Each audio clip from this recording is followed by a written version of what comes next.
E aí, pessoal, boa noite. Tudo bem? Tô sim, né? Guilherme, valeu, Guilherme. E aí, gente, estava com saudade das nossas lives, dos nossos encontros, né? Nossos encontros para falar um pouquinho, sei lá, sobre qualquer assunto de clínica médica. E aí eu estava meio enrolado com o plantão, né? Eu estava adiantando os plantões também, né? E aí teve muita junção de plantão, fiquei bem enrolado. E a minha ideia era a gente fazer mais lives, mais encontros, né, para falar sobre assuntos pequenos, como a gente vai falar hoje, né? Falar um pouquinho sobre hipertensão primária e secundária, ou falar um pouquinho sobre qualquer outro assunto que seja um assunto rápido, que faça a gente lembrar do assunto que a gente já viu tem algum tempo, que faça a gente aprender. Se a gente nunca tiver tido contato com aquele assunto, então a gente aprende. A gente traz questões de prova, comenta, né? Eu trago experiências minhas em relação a ter observado outras questões de prova, outros assuntos, e aí a gente vai conversando, né? Esse é o objetivo da nossa live, esse encontro bem informal, né? Da gente trazer assuntos de prova, né? E hoje, em especial, a gente vai falar sobre hipertensão arterial. Pessoal, é assunto de qualquer banca, de qualquer concurso vai cair hipertensão. É claro que temos que tomar alguns cuidados, né, que determinado tipo de prova eles indicam, né, uma banca em especial. E aí acaba que alguns parâmetros, algumas abordagens acabam se tornando um pouco diferentes, né? Então só para a gente se atentar, né, qual é a indicação bibliográfica da nossa prova, para não ter discordância bibliográfica, para não dar trabalho para entrar com recurso. E aí hoje, essa live ela vai estar sendo baseada na 7ª diretriz de hipertensão, que é a diretriz que a banca da aeronáutica ela indicou, né? Então já fala um pouquinho, essa aula está baseada na 7ª diretriz, mais uma vez que é a diretriz que a aeronáutica indicou para a gente, para quando a gente falar do assunto hipertensão. É uma diretriz assim extensa, né? Muitos conceitos, muitos assuntos, e é uma diretriz que está sendo muito indicada pelos concursos de uma maneira geral.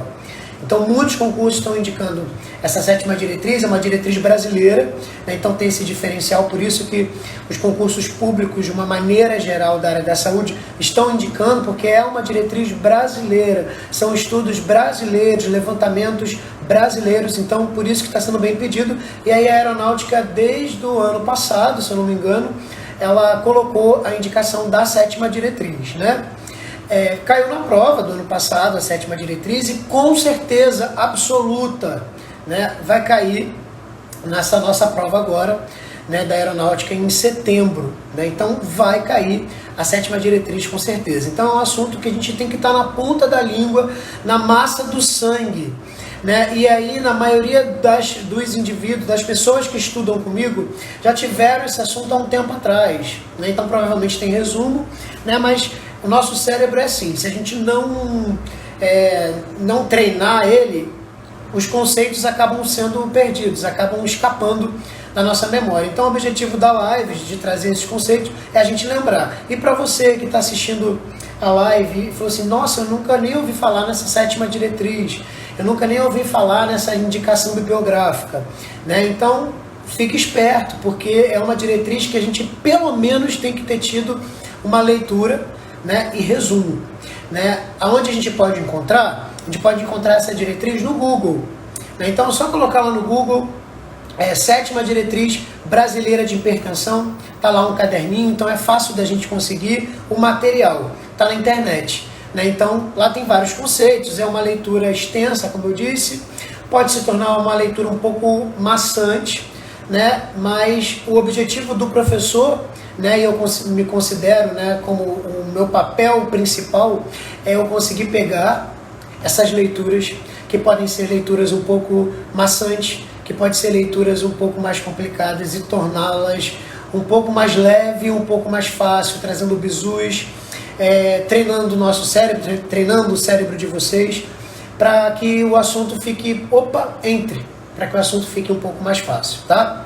E esse vai ser o objetivo da live de hoje, né? A gente vai falar um pouquinho sobre hipertensão, né? É um assunto vasto, grande, então para quem de alguma forma já estudou, já sabe disso, que é um assunto muito longo, né? E hoje a gente vai falar de alguns conceitos, mas são conceitos, gente, muito importantes. Então se você, poxa, eu nunca ouvi falar de hipertensão primária e secundária, eu não sei a diferença, eu sei o que é hipertensão, mas primário, o que é primário, o que é secundário. Então hoje a gente vai falar desses conceitos e colocar esses conceitos na nossa cabeça de uma forma fácil, né? Para depois você pegar a diretriz e a diretriz ficar um pouco mais leve, tá? E aí se você tiver papel e caneta, claro, tenha papel e caneta e anote, né? Alguns bizus que eu vou dar. Principalmente bizus, gente, que eu tô vendo em prova. Tá pedindo isso em prova. Tem questão de prova disso. Então vocês podem se deparar com questões assim. Então esse vai ser o nosso objetivo, nosso objetivo da nossa live. Vamos lá, pessoal? Então olha só, eu vou virar aqui a câmera porque eu preparei um materialzinho. Falar nisso, preparei um materialzinho. Esse material eu vou disponibilizar lá no Telegram. Então eu tenho lá na bio, tem um grupo de Telegram, qualquer um pode participar, é só entrar na bio do Clínica Médica e vai estar lá. Esse material da live eu vou disponibilizar lá no Telegram, tá? E aí se você quiser esse material que eu vou estar expondo agora, é só vocês botarem lá, tá? É só vocês irem para lá, no Telegram que vai estar esse material. Beleza? E aí, gente, olha só. Hipertensão arterial primária e secundária, né? Desativo o comentário, nem sei fazer isso, gente. Não sei fazer, não sei desativar esse... Não sei desativar mesmo. Beleza, então olha só, gente. Primeira coisa, a gente vai ter que entender um pouco o conceito, né? O que é o conceito? Qual é a definição de hipertensão arterial? Né? Então o conceito ele não é único, o conceito não é só valor, né? Então algumas questões eu quero destacar desse conceito. Primeira coisa, hipertensão arterial para o Ministério da Saúde, né, para a 7ª diretriz brasileira, para esse estudo, é uma condição clínica multifatorial. Esse é um ponto importante da gente falar, né? Primeiro eu vou ler o conceito, depois a gente vai trazer algumas questões desse conceito, tá?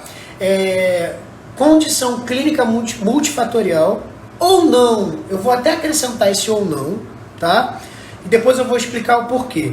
Mas é uma condição clínica multifatorial, caracterizada por elevação sustentada dos níveis pressóricos, maior ou igual a 140 para a sistólica, maior ou igual a 90 para a diastólica, tá? Que pode ser de causa primária ou de causas secundárias, tá? Então olha só, gente, pontos importantes aqui. Primeira coisa que a gente tem que botar na cabeça: condição clínica multifatorial. O que significa esse termo, né? Condição clínica, né? Condição clínica são sintomas, sinais e sintomas com causa, só que essas causas e essa condição clínica, ela é multifatorial. Então significa que não é um fator exclusivo, que vai gerar ou que vai contribuir para a elevação dessa pressão arterial, tá? Então, essa hipertensão de causa primária, eu já vou até citar o termo primário, ela é uma condição multifatorial. Significa que, devido a vários fatores, né, esses fatores contribuem, né, para o aumento do nível pressórico, seja sistólico ou diastólico. Esse é um ponto, né? Daqui a pouco eu vou falar quais são esses multifatores, né? Que multifatores são esses? A gente vai falar daqui a pouco que multifator vai ser esse. Mas a princípio, bota na cabeça, condição multifatorial condição clínica multifatorial que eleva a pressão e essa pressão ela seja sustentada. O que é isso, uma pressão sustentada? Ela não fica elevada só em um determinado momento ou por uma determinada causa, tá? Por exemplo, eu corri e aí minha pressão arterial vai aumentar. Eu passei por um estresse, né? Eu sofri um acidente e tive um estresse, essa pressão ela pode aumentar. Tomei um susto muito grande, passei por uma situação de estresse, como eu disse, essa pressão pode aumentar. Eu sou hipertenso? Não. Foi algo focal que aumentou essa pressão, tá? Agora, se eu sustento uma pressão elevada, né? Então, se naquele dia minha pressão estava elevada, no outro dia aquela pressão estava elevada, e aí sucessivamente, ou seja, eu sustento uma pressão arterial elevada. Aí eu vou dizer que esse paciente ele é hipertenso. Ele sustenta esse valor, né? Então, esse é um ponto. E que valor é esse? Né? Qual é o valor que a gente vai considerar, né, de hipertensão? A gente vai fazer uma avaliação separada. Como assim uma avaliação separada? Né? Eu vou avaliar a pressão sistólica e avaliar a pressão diastólica para eu caracterizar, e isso vai me ajudar num diagnóstico, para eu saber se esse paciente é hipertenso ou não, e também mais para frente para eu classificar o nível de hipertensão, tá? E aí, segundo a 7ª diretriz, se esse paciente ele sustenta uma pressão arterial sistólica maior ou igual a 140, ou seja, se a sistólica bateu 140 ou mais, sustentado, ou seja, não é algo focal de um momento, se esse paciente sustenta uma sistólica de 140 ou mais, ele é um paciente hipertenso.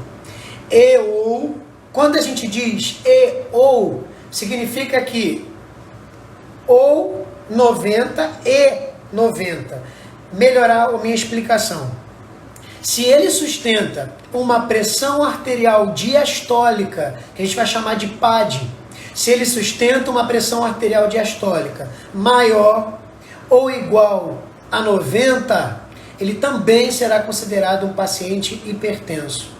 E aí eu vou explicar mais uma vez esse EO. Esse EO significa ou ele tem 140 ou mais, ou ele tem 90 ou mais, ou ambos. Para fechar esse pensamento, eu quero dizer o seguinte: eu não preciso ter um paciente tanto sistólico quanto diastólico sustentando 140 e 90. Não tem essa necessidade para eu diagnosticar o hipertenso. Apenas uma sistólica 140 ou mais, ou apenas uma diastólica 90 ou mais, é suficiente para eu fechar o diagnóstico de hipertensão. Então, Bauer, eu não preciso dos dois. Não preciso dos dois. Eu não preciso 140 e 90. Não precisa. Ou é um ou outro. Os dois, pode acontecer os dois? Claro que pode acontecer.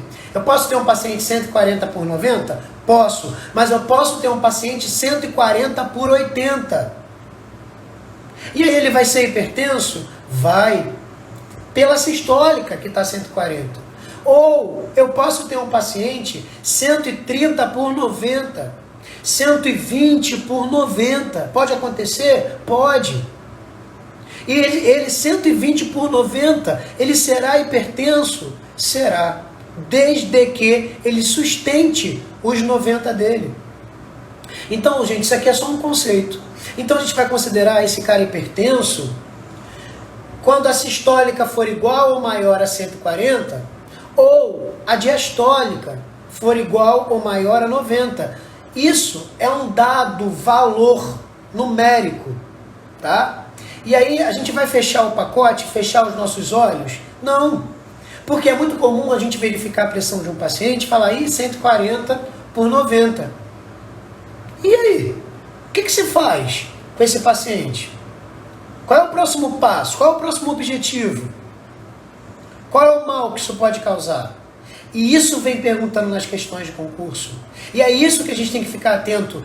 Então o diagnóstico não é só valor. Gente, é importante a gente saber valor muito, porque inclusive foi a questão do ano passado. Valor, número, tá? Então, eu tenho que me ater ao número? Tenho. Mas eu preciso me ater a outras coisas. Primeiro, esse paciente aí que está 140, esse paciente que está 90 ou mais. Ou seja, esse paciente que me mostra níveis pressóricos aumentados. Por que ele está assim? Essa é uma pergunta. Por que esse nível pressórico está 140 e 90? Essa é a pergunta que a gente tem que fazer. Porque quando a gente faz essa pergunta, a gente começa a pensar, será que ele é um hipertenso primário? Será que ele é um hipertenso secundário? E aí quando a gente faz essa pergunta, a gente consegue fechar um diagnóstico. E é importante a gente saber essa diferença de primário e secundário? Porque quando a gente sabe essa diferença, a gente consegue tratar esse paciente. Então o primeiro ponto é, por que ele está mantendo esses níveis pressóricos 140 e 90? Aí vem, é multifatorial. Ou seja, são esses tais desses fatores que a gente ainda não comentou, que está contribuindo e justificando esse valor, ou eu tenho uma causa base específica, ou eu tenho uma doença de base específica, que está me gerando o aumento da pressão. Isso faz diferença, gente? Faz. Esse paciente que ele tem uma doença de base, ele tem uma causa, ou seja, aquela pressão está 140 porque ele tem uma doença de base. Aquela pressão está 90 ou mais porque ele tem uma doença de base. E aí a minha visão de tratamento vai ser diferente, porque eu tenho uma causa. E eu posso ter o paciente que não tem causa. Bauer, como assim o paciente não tem causa? Ele não tem uma causa específica, ele não tem uma doença de base específica, mas ele tem fatores que contribuem. E aí, gente, entendam essa diferença. O paciente que tem fatores que contribuem para o aumento da pressão e o paciente que tem uma doença de base, uma causa subjacente. Isso faz a diferença. E aí, trazendo para esse conceito primário e secundário, a gente vai dizer, ou a gente vai justificar, ou vai conceituar o paciente primário, o hipertenso primário, é aquele que não tem uma causa única, uma doença única, específica. Ele tem fatores de risco que contribuíram ao longo dos anos para que ele tenha hoje essa pressão elevada, esse nível pressórico elevado. Então quem é esse hipertenso primário, gente? Esse hipertenso primário é aquele que não tem uma doença de base única que justifique aquela pressão. Ele tem fatores de risco, ele é um multifatorial. Então o hipertenso multifatorial, ele é o hipertenso primário, sem causa única subjacente. Beleza? O hipertenso secundário, pessoal, vai ser aquele hipertenso que ele tem uma doença de base. E é essa doença que eleva os níveis pressóricos dele.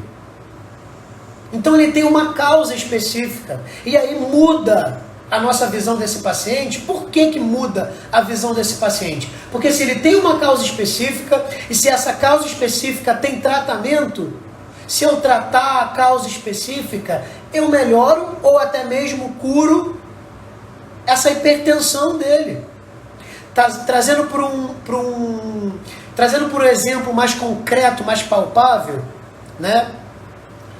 Eu tenho um paciente super saudável, um paciente de 20 anos, saudável a princípio, e aí ele sofreu um acidente.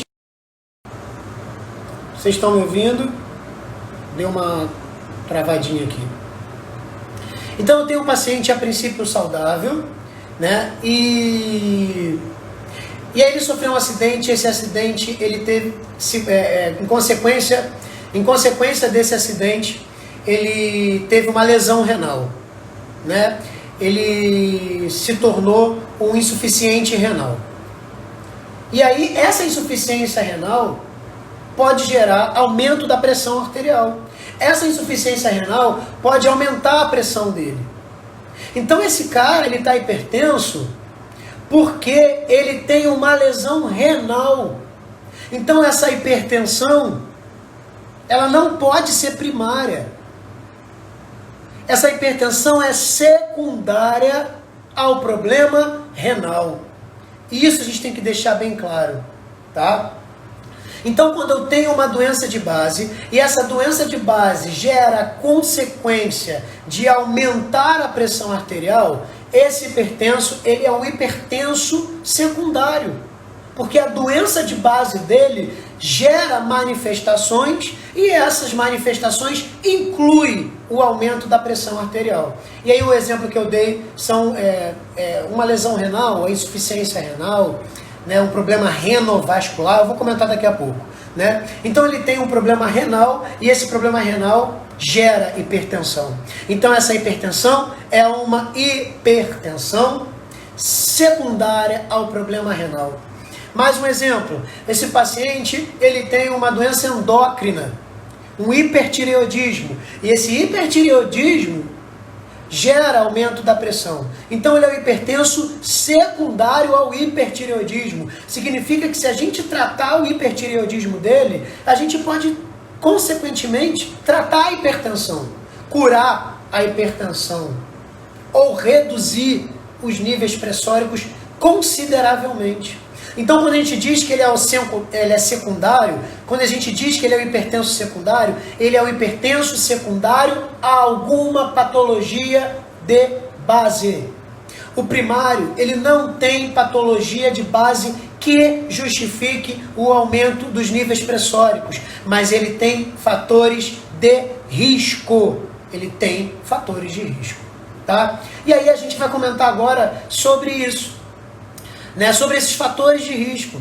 Então, só para a gente fechar, hipertenso primário é o hipertenso que não tem uma doença subjacente que justifique o aumento dos níveis pressóricos. Ele é um multifatorial. O secundário, ele tem uma doença de base, e é essa doença que aumenta os níveis pressóricos dele.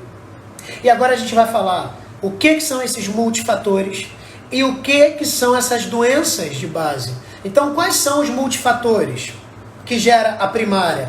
Quais são as doenças de base que gera a hipertensão secundária? Tá? Para a gente dar continuidade aqui na nossa live. Tem pergunta aqui? Deixa eu ver aqui. Os fatores de risco fazem parte da hipertensão arterial primária? Se o paciente tiver RAS por histórico familiar, é primária? Isso, Viviane, a gente vai falar sobre isso agora, né? Então, a genética, né, a história familiar, né, ela está dentro desses multifatores, ela está dentro desses fatores de risco que contribuem, né, para a elevação dos níveis pressóricos. A princípio, sim, está dentro dessa hipertensão primária, tá? Prolapso da mitral é um exemplo de secundária? Sim. Se esse paciente, né, ele tem uma cardiopatia, e essa cardiopatia, ela gera hipertensão, né? Se a cardiopatia gera hipertensão e for a única causa, significa que se a gente faz uma valvuloplastia, né, se a gente repara essa válvula, né, e a gente trata a base, a gente pode melhorar os níveis pressóricos desse paciente. Então, se for visto, né, e se for confirmado que essa hipertensão é devido à cardiopatia, seja prolapso de válvula, né, seja por uma miocardiopatia, enfim, seja devido qual for o problema dele, se a gente corrige essa base, a gente trata a hipertensão secundariamente. Né? Isso se for comprovado que seja só essa a questão, tá? Bauer, a primária está ligado ao sistema renina-angiotensina-aldosterona? Calma aí, vamos entender a tua pergunta. Né? Se a hipertensão primária está ligada ao sistema renina-angiotensina-aldosterona? A princípio, Guilherme, a princípio não. Né? O sistema renina-angiotensina-aldosterona é um sistema que a gente tem e ele funciona, né, normalmente. Se eu tenho uma alteração desse sistema, eu tenho uma alteração endócrina. Eu tenho uma alteração endócrina. Por exemplo, um hiperaldosteronismo, né? Eu posso dizer que é um problema no sistema renina-angiotensina-aldosterona, né?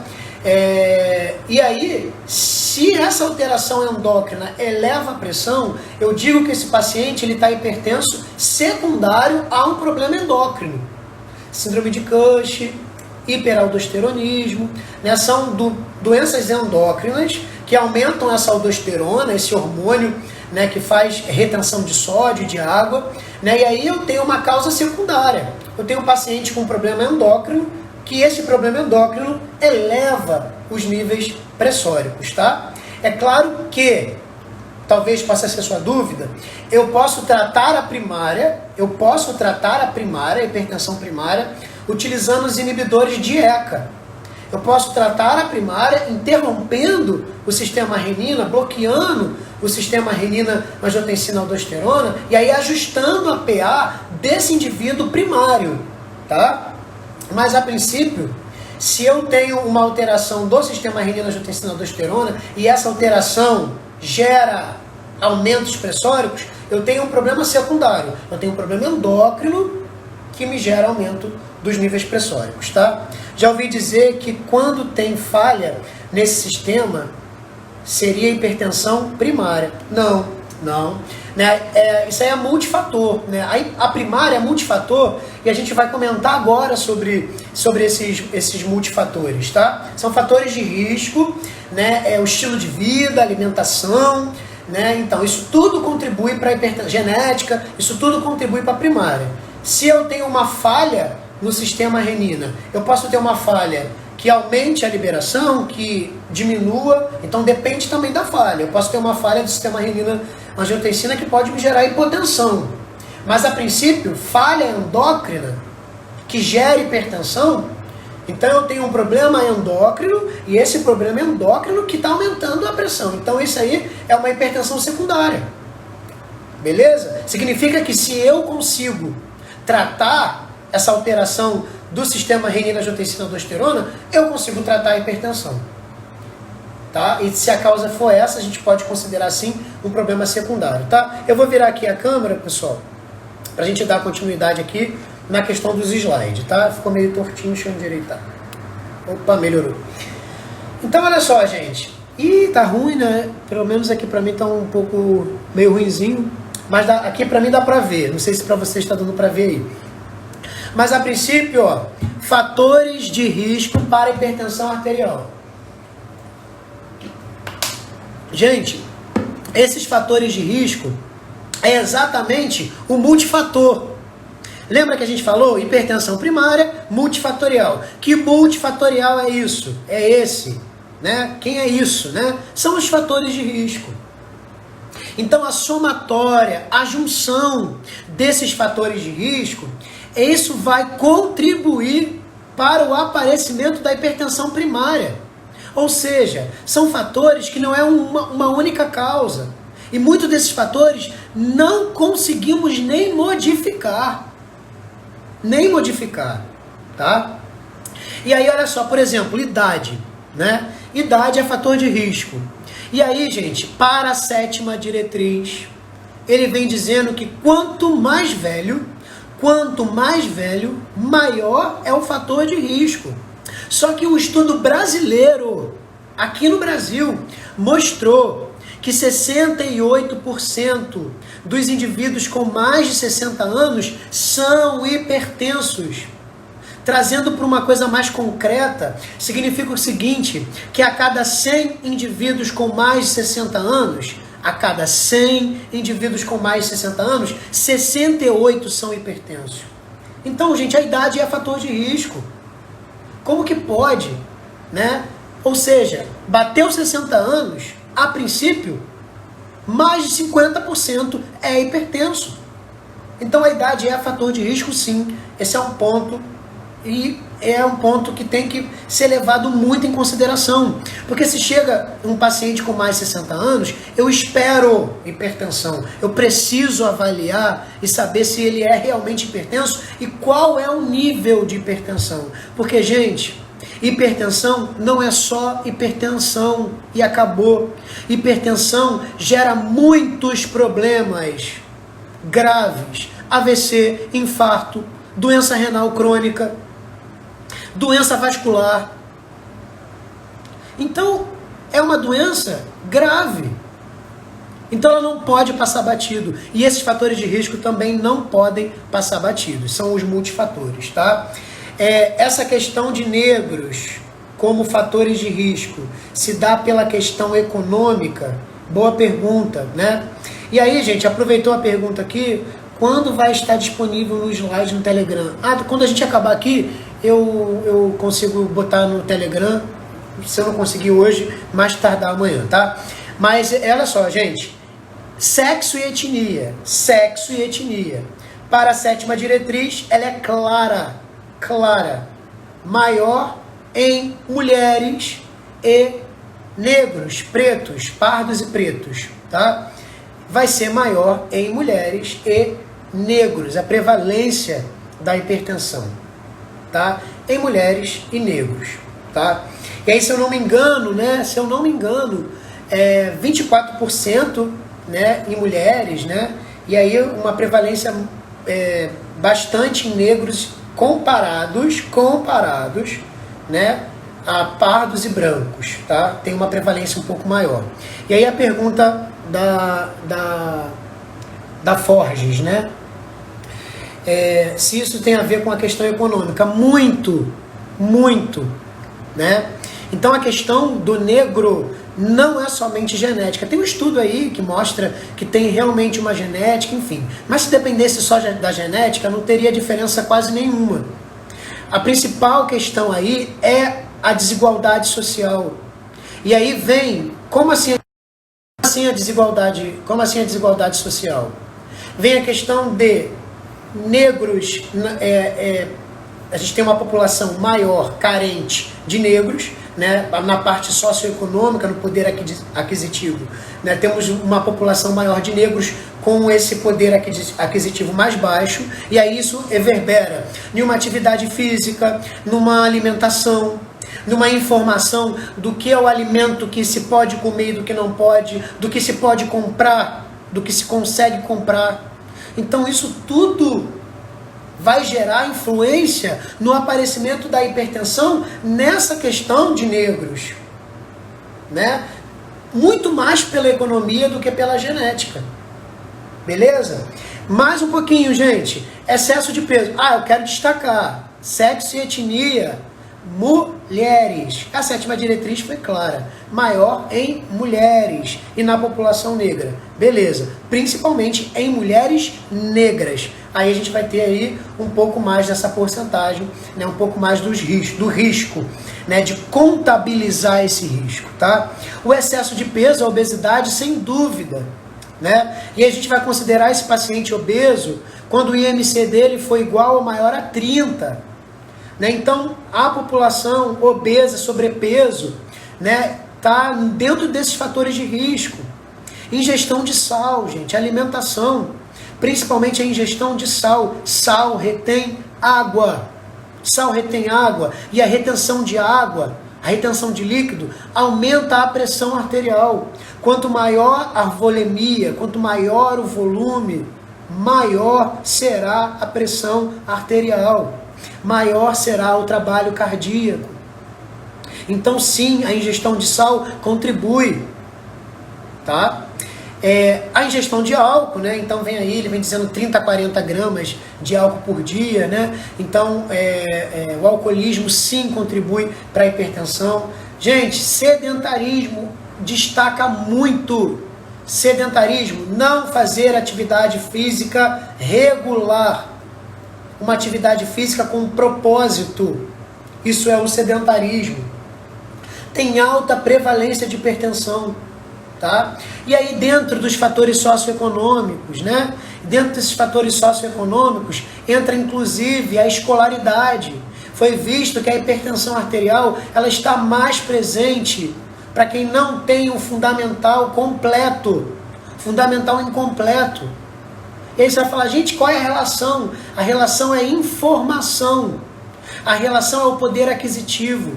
Porque normalmente as pessoas que não têm o fundamental completo, não têm um poder aquisitivo suficiente para uma alimentação, não teve estudo suficiente para informação. E aí isso eu me coloco dentro disso, porque quando eu era criança, olha só, minha mãe fazia Nescau e colocava, além do Nescau, 2 colheres de açúcar. Tranquilamente. Sem ter nada. Ninguém falava assim, ó, isso aí faz mal. Né? Não. E aí a pessoa acha que aquilo ali tá bom. Que aquilo ali não vai fazer mal. Né? E aí quando a criança nasce, o indivíduo nasce com a educação, ó, diminua o sal, diminua o açúcar, dá prioridade, né, para as verduras, aquilo ali vai intrínseco nele, ele tem uma alimentação melhor, porque ele teve informação. Então os fatores socioeconômicos influenciam sim, tá? Genética, claro, e aí a gente entra com histórico familiar, né? Então histórico familiar de hipertensão, isso vai ser, né? A dislipidemia, gente, o que é dislipidemia? A alteração do colesterol. Alteração do colesterol, e aí tem número, tem valor. Gente, eu não quero falar muito do número e do valor, só para a gente não estender e faltar coisas sobre a questão primária e secundária. Mas isso tudo que eu estou falando tá dentro do multifator, tá dentro do fator de risco, tá dentro do que contribui para esse paciente ser um hipertenso primário, para esse indivíduo ser um hipertenso primário ou desenvolver hipertensão primária. Dislipidemia é a alteração do colesterol. Cuidado! Colesterol, a gente tem colesterol bom, considerado bom, e o colesterol considerado ruim. Então, não é qualquer dislipidemia que aumenta colesterol. Não é qualquer aumento, né, de colesterol que a gente vai considerar dislipidemia. A gente tem o LDL, que a gente vai considerar o ruim, e o HDL, que a gente vai considerar o bom. E aí, para a gente ter uma dislipidemia, né, é um LDL maior que 100. A gente já considera ele dislipidêmico. Significa que esse transportador de gordura está levando gordura para o vaso. Gordura no vaso deixa o vaso duro. A gente chama isso de arteriosclerose. Gordura no vaso forma placa de ateroma. Contribui para a hipertensão, para o infarto. Só que em contrapartida, a gente tem que lembrar do colesterol bom, que é o HDL. E aí, se ele é bom, eu preciso dele presente. Então a dislipidemia aí não vai ser o aumento dele. A dislipidemia aí vai ser a diminuição dele. Para menos que 40, a gente considera ele dislipidêmico. Opa! Então tem diferença, Bauer? Tem. LDL maior que 100, dislipidemia. HDL menor que 40, dislipidemia.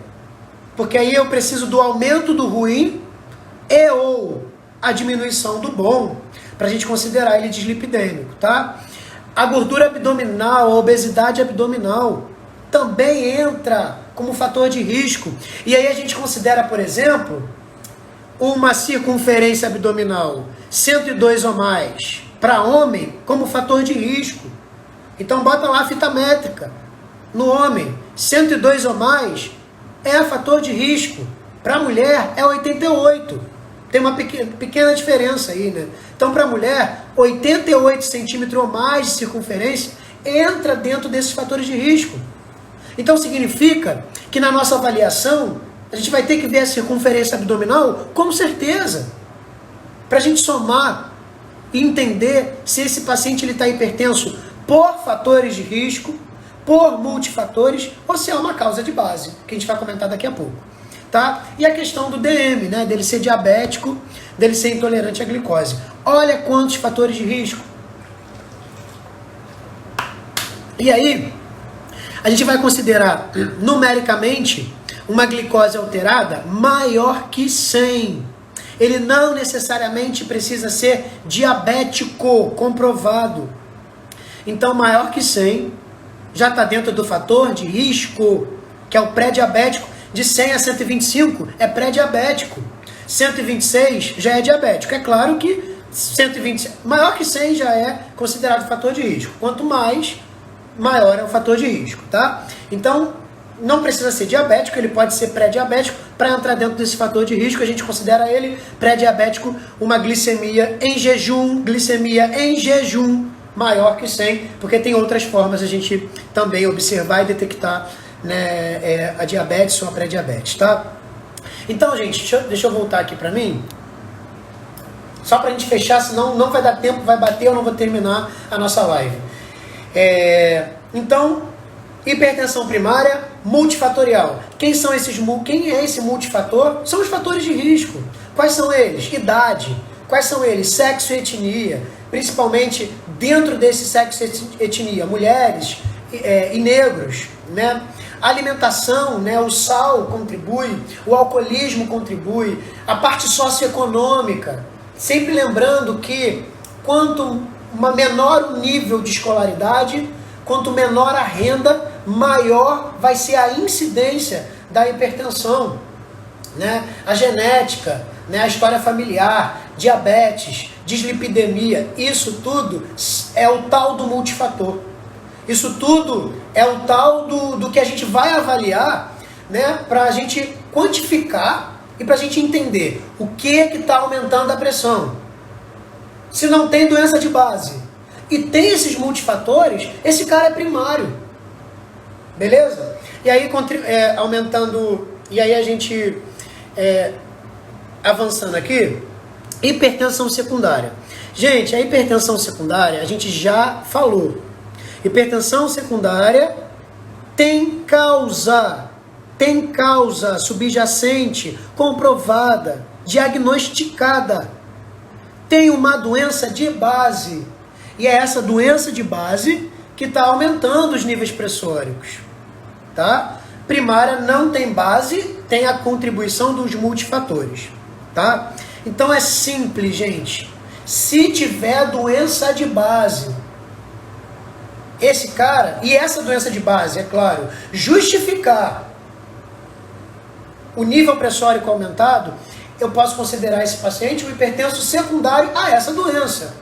Agora, gente, que doença é essa? Quais são as doenças que a 7ª diretriz indica, que ela relata como causa de hipertensão secundária? Temos que saber? Com certeza. Porque se eu falar para vocês aqui agora, hipotireoidismo pode ser causa de hipertensão secundária? Doença renovascular, síndrome de Cush, felcromocitoma. Será que se cair na prova, felcromocitoma pode gerar hipertensão secundária? Será que você vai saber responder isso?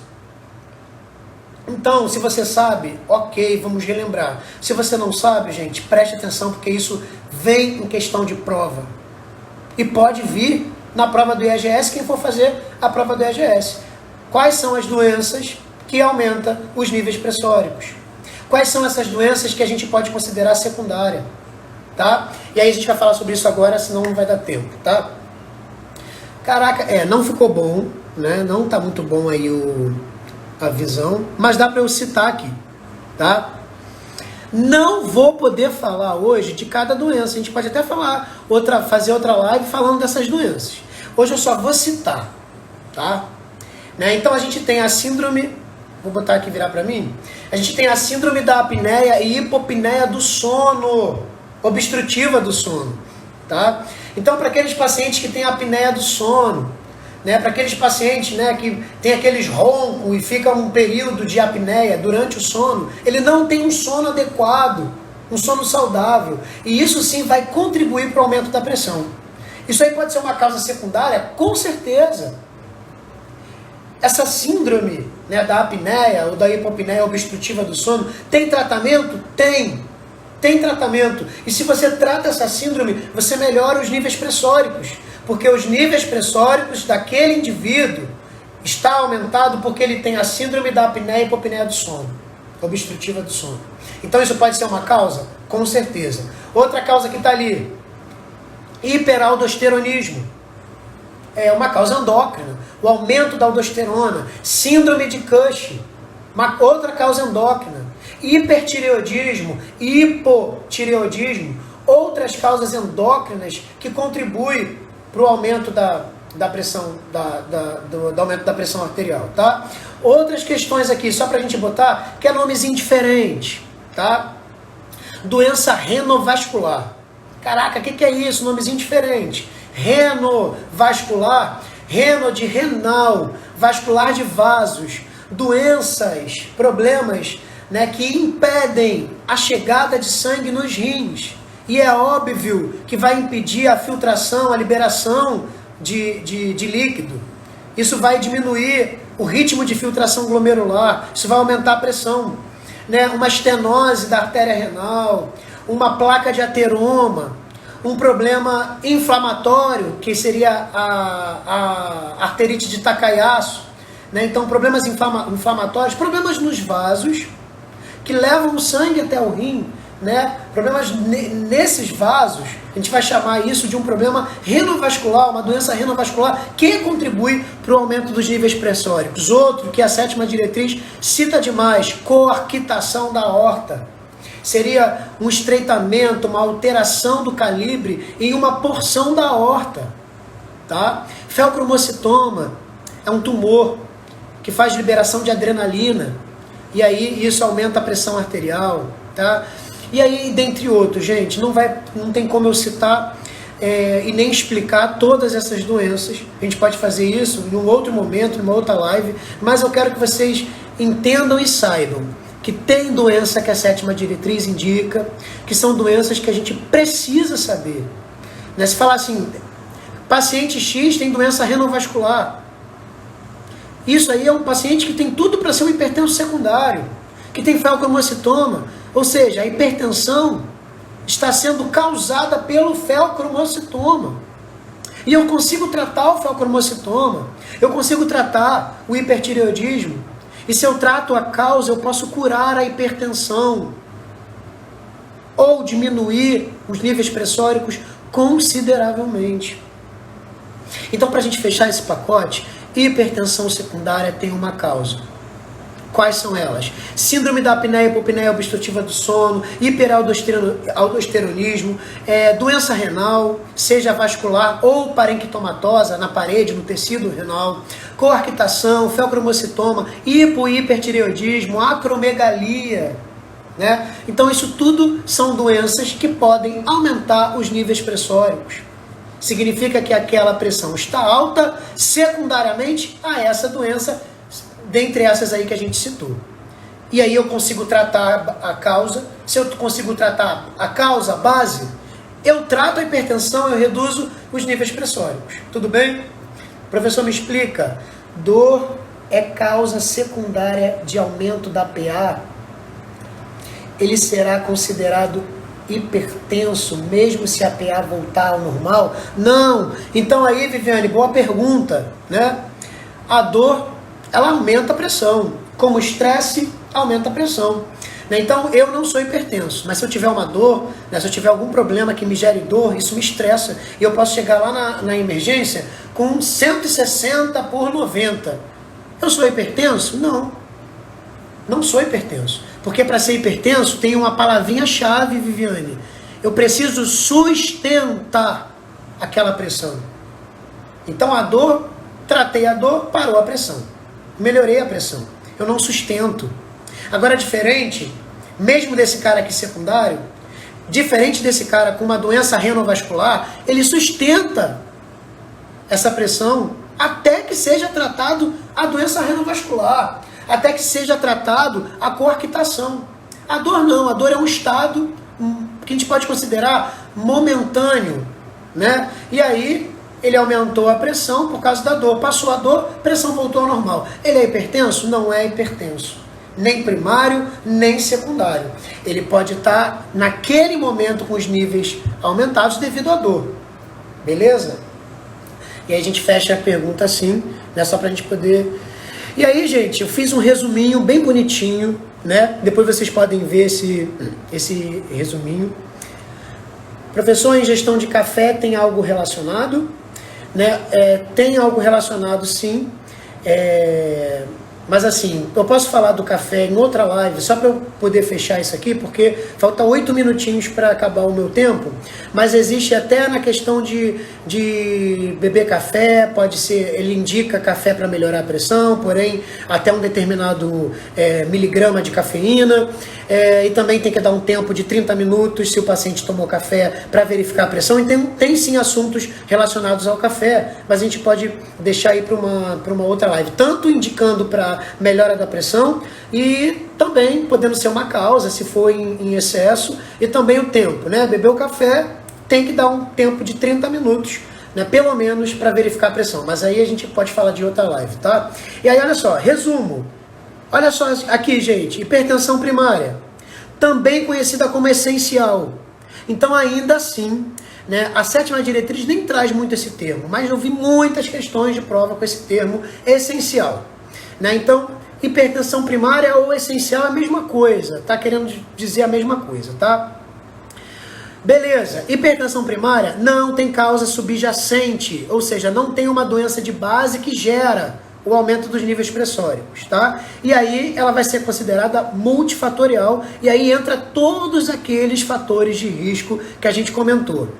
E agora presta atenção no que eu vou falar, porque isso é muito questão de prova, gente. Então, olha só o que eu vou falar, e isso é muito questão de prova.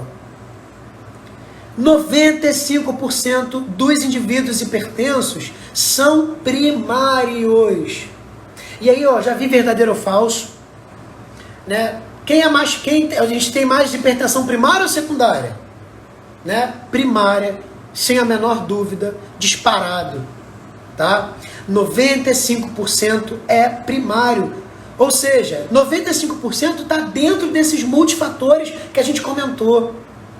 E aí a hipertensão primária, ela não tem uma cura definitiva. Né? Não existe uma forma, né, da gente, de uma hora para outra, de um tratamento único, a gente curar a pressão desse indivíduo. Só que não ter cura não significa não ter tratamento. É diferente.